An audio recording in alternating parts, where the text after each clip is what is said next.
Dahil naman sa dikit na laban, malaking bagay ngayon kung kanino mapupunta ang mga di pa nabibilang na overseas absentee at local absentee votes para malaman kung sino kina Senador Bongbong Marcos at Congresswoman Leni Robredo ang mananaig sa pagka-vice-presidente. Balitang hatid ni Lia Manyalak del Castillo.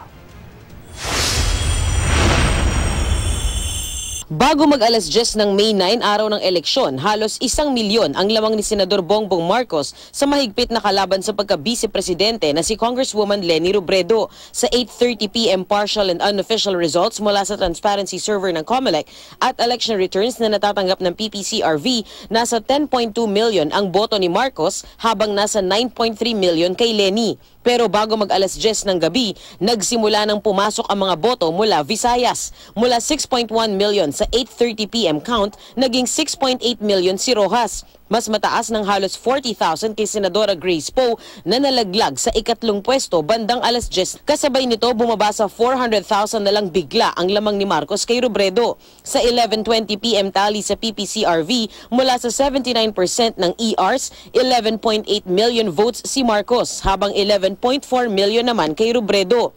Sa susunod na 3 oras, sunod-sunod ding pumasok ang mga transmitted ERs mula sa Bicol at ilan pang lugar sa Mindanao. Kaya ang lamang ni Marcos bumaba mula 400,000, 300,000, 100,000 hanggang tuluyang bumaba sa 5,000 na lang pagdating ng alas 3 ng madaling araw. Parehong 12.8 million ang boto nila, lamang si Marcos ng 5,000.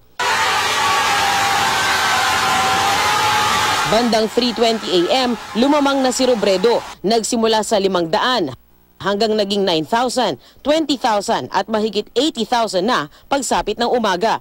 Alas 7 ng umaga, nasa 13.1 million na si Robredo, habang 13 million si Marcos. Sa datos sa PPCRV website, nakakuha si Robredo ng 1.8 million na boto mula sa Calabarzon, 1.4 million mula sa Bicol na kanyang baluarte. Si Robredo rin ang nanalo sa Visayas, 1.1 million sa Western Visayas, 1 million mula Central Visayas at mahigit 900,000 sa Negros Island. Kay Robredo rin ang kalakhan ng Mindanao, kabilang ang Zamboanga Peninsula, Northern Mindanao, Caraga Region at ARMM.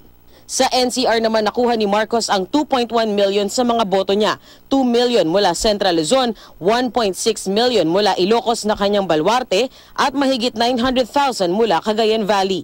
Dahil dikit na dikit ang laban, malaking bagay ngayon kung kanino mapupunta ang mga hindi pa nabibilang na overseas absentee at local absentee votes para malaman kung sino kina Marcos at Robredo ang mananaig sa pagkapangalawang Pangulo. Lia Manyalak del Castillo, GMA News.